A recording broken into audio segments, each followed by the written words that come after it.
Coming up on Network Africa, the Economic Community of West African States, ECOWAS, condemns Russian invasion of Ukraine.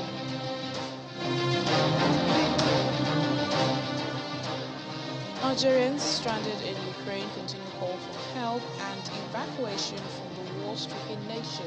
Plus,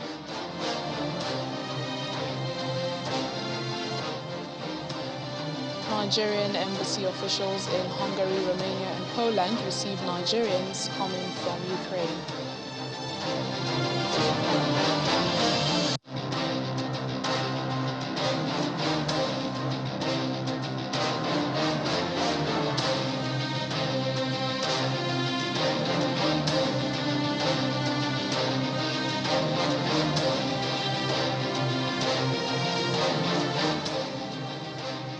Hello and welcome to the program. I'm Layo Adegoke. We begin with stories and happenings that made headlines over the weekend.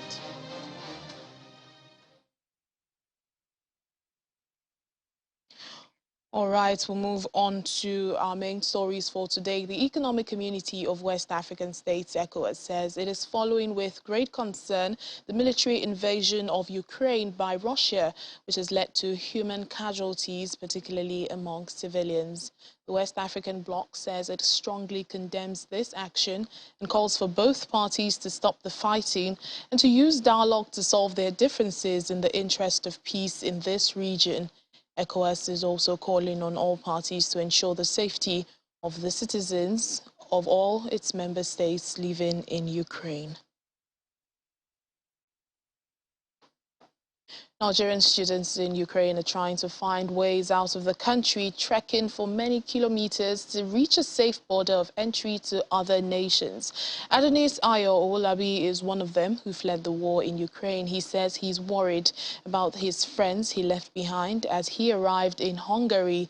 Fellow Nigerian student Jessica said the tense situation in Kharkiv forced her to leave Ukraine, especially after a bomb exploded near her house.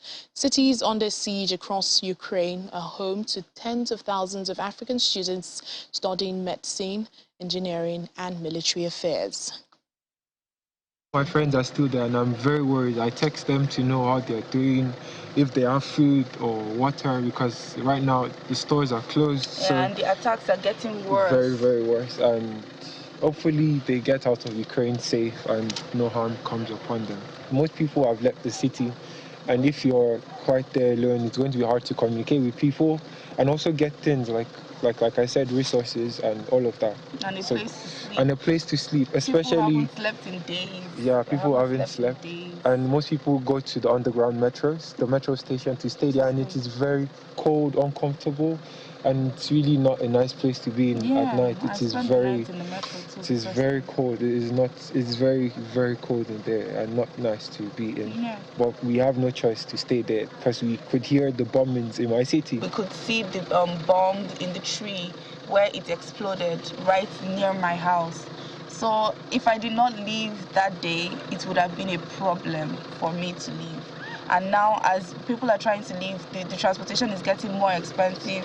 They are saying $700 to get to Uzhgorod from Lviv for a taxi. So it's getting really, really expensive. Yeah. In the meantime, officials of the Nigerian embassy say they have received over 100 Nigerians safely at Bucharest, Romania, where they are being provided accommodation and are documented as arrangements are being made to bring them back home. Also, officials at Budapest, Hungary, have received and accommodated 74 Nigerians safely, where they are being documented for subsequent travel arrangements back to Nigeria. In Warsaw, Poland, 52 Nigerians and 23 are being processed at the Polish government reception point that's near the border of Kozowa, Krakowi. That's the camp. Is said to be well organized with beds and beddings for accommodation, food, clothing and medicals for the evacuees.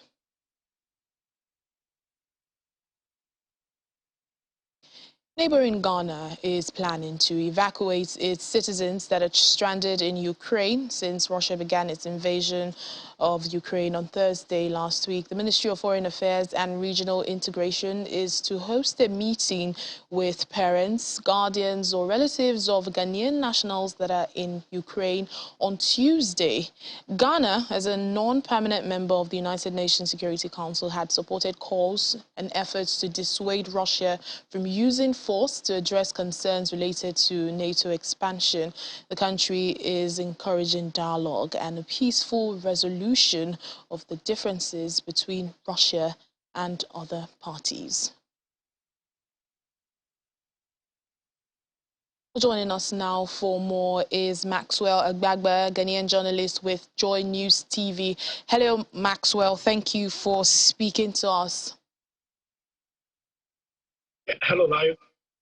Well, talk to us more about what is expected from this meeting tomorrow between the foreign minister and, relatives of those who are stranded in Ukraine. Well, it's a meeting specifically to brief families of persons who are affected or stranded in Ukraine. In fact, we know that more than 900 Ghanaian students, most of them studying medicine, in some of them, are stranded. We thought that there are efforts to evacuate them to the country. But just this morning, we've been hearing reports about some other persons who are still stranded in two cities in Ukraine. We know of Sumy, we also know of Kharkov.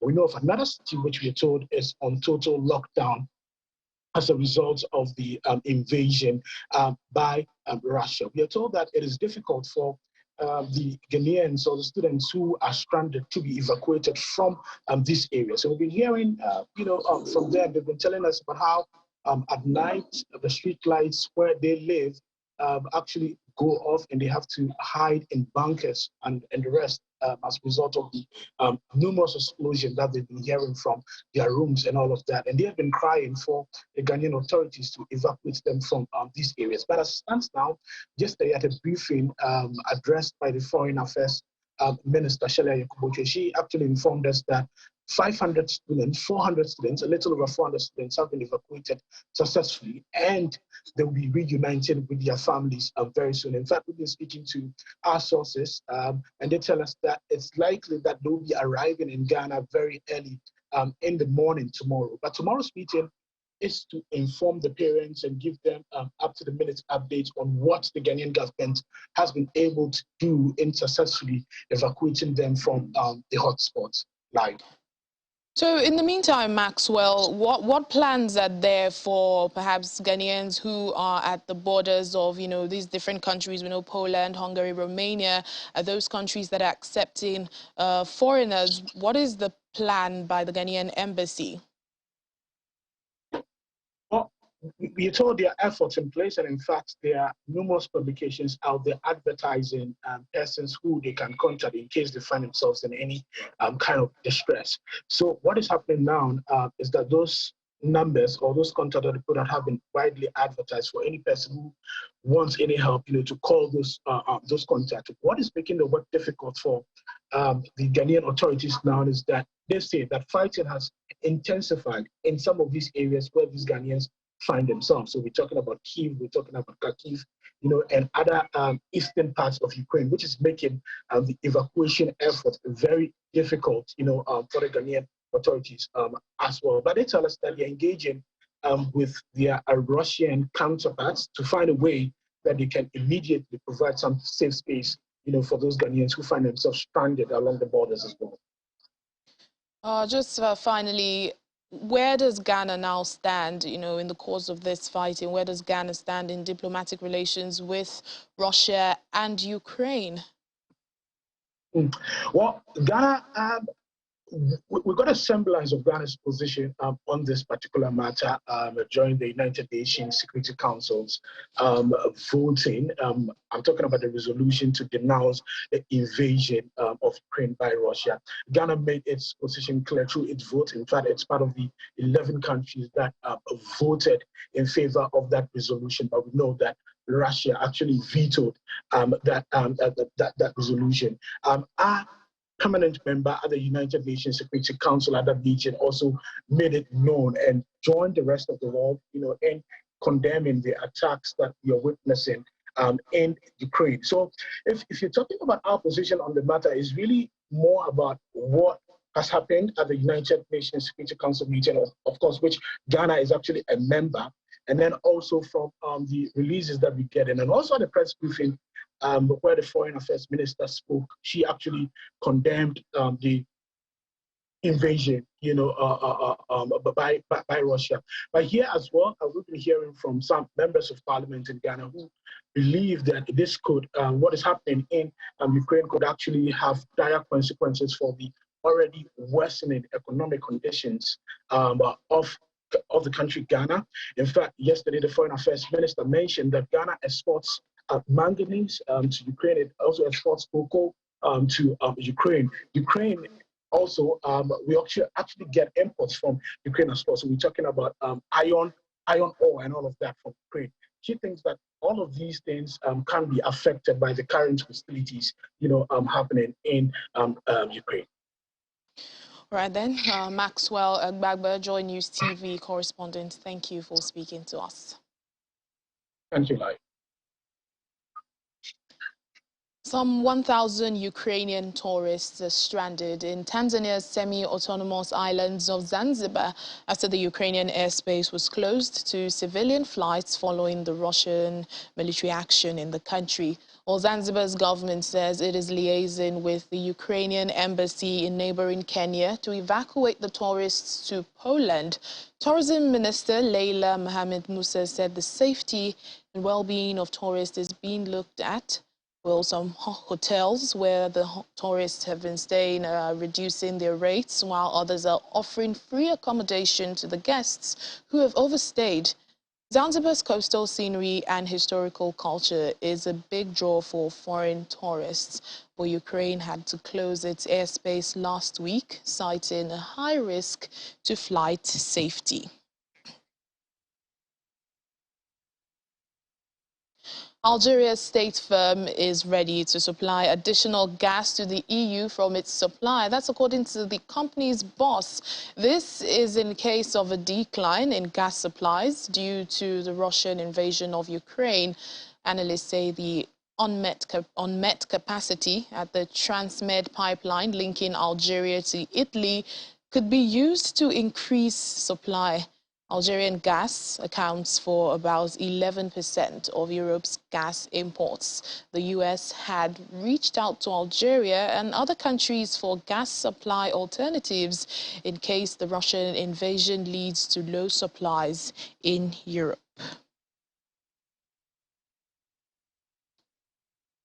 We take a break now on Network Africa. Still ahead on the program.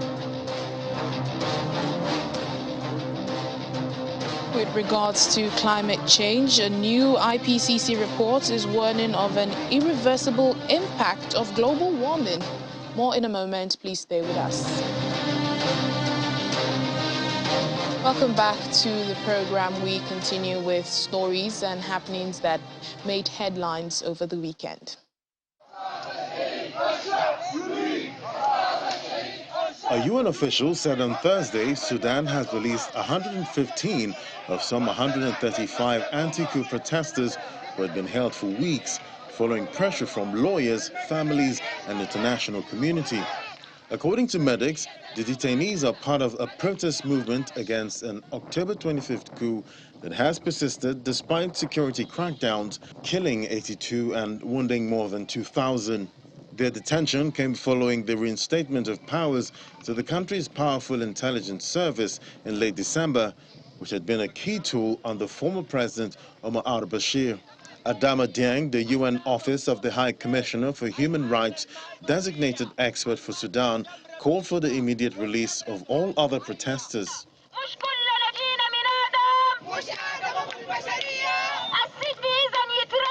I also visited Soba prison and interacted with the prominent activists arrested recently and some of the young activists detained there. I was deeply moved by the testimonies of loss and suffering I heard from many victims and their relatives. Stories of loved ones shot dead or injured while taking part in peaceful protests, and families prevented from visiting their sons and daughters in sites of detention.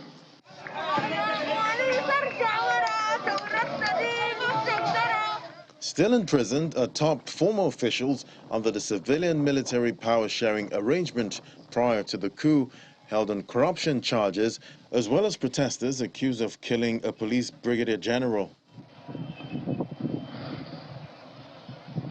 A vacation on the sunny beaches of Egypt's Red Sea resort in Hurghada turned into a grim nightmare for nearly 100 Ukrainian tourists now stuck in a coastal city following an all-out Russian assault of Ukraine on February 24th.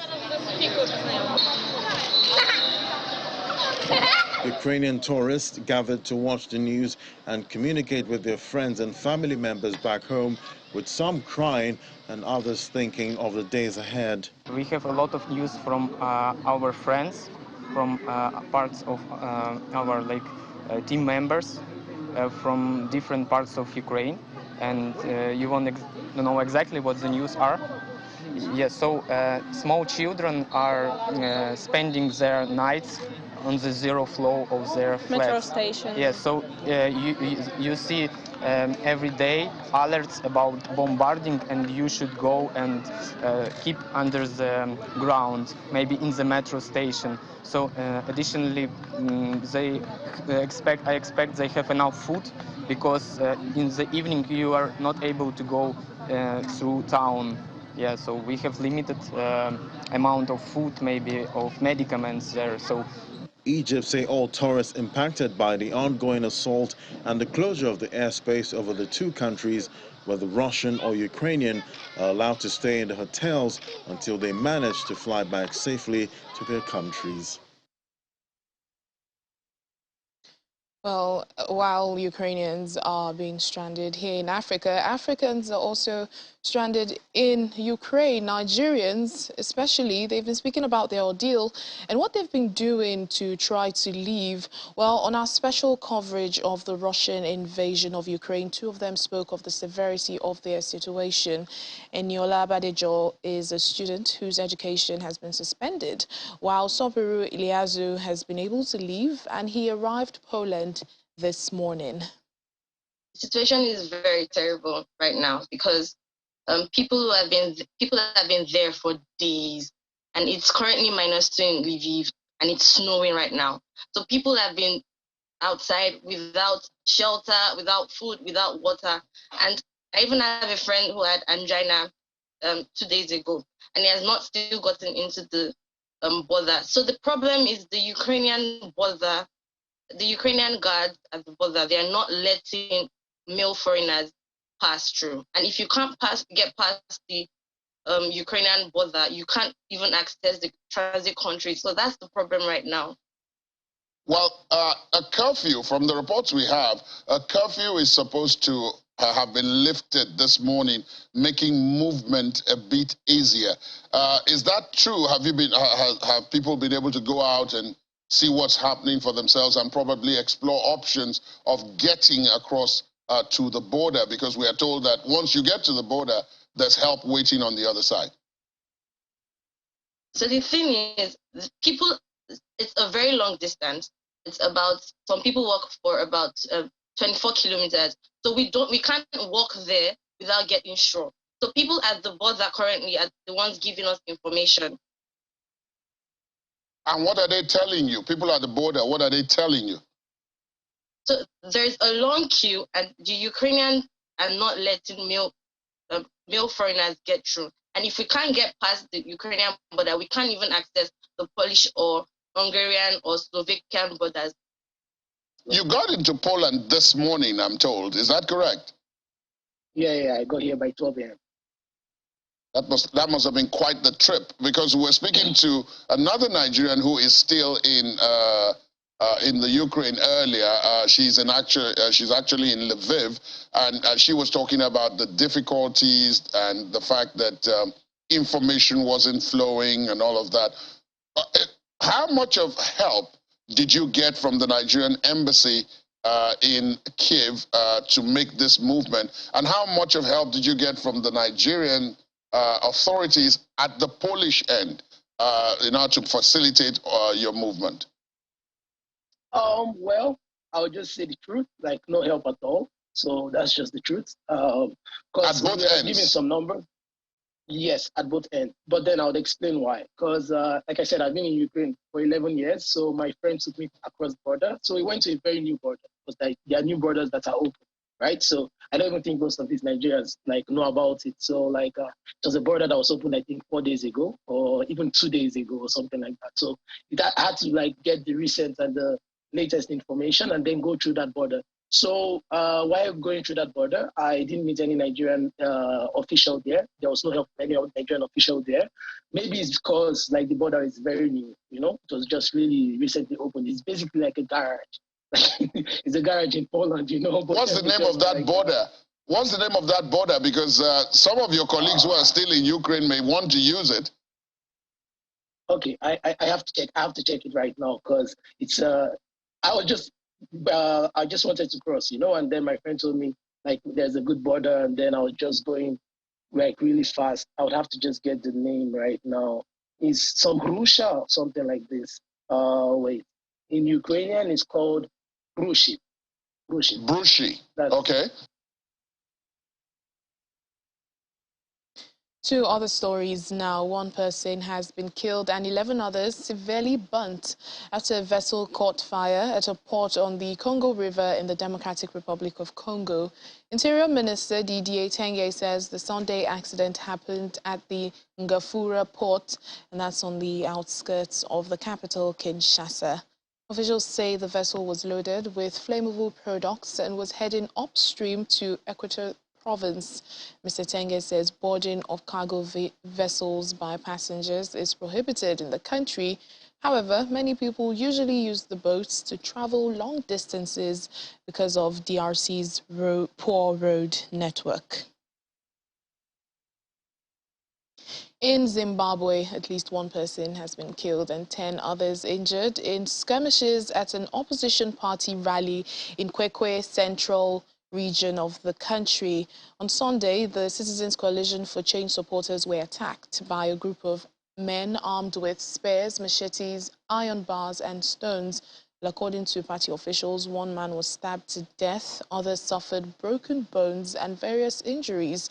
The violence forced party leader Nelson Chamisa to abandon his address. The party is blaming President Emmerson Mnangagwa's supporters for the violence. However, the ruling party has rejected this. All this comes as Rights Group warn of increasing violence ahead of crucial by-elections scheduled for the 26th of March. Some 28 parliamentary and 122 council seats are up for grabs in the by-elections, and these polls are seen as a test for the ruling ZANU-PF party ahead of general elections scheduled for 2023. The UN Climate Panel, Intergovernmental Panel on Climate Change, is warning that climate change is upon humanity and humanity is far from ready. In a new major report, the IPCC notes that nearly half the world's population is already vulnerable to increasingly dangerous climate impacts, and it is calling for drastic action at a huge scale. According to the IPCC, a lot is needed. A third to a half of the planet needs to be conserved and protected to ensure future food and freshwater supplies. Coastal cities also need plans to keep people safe from storms and rising seas.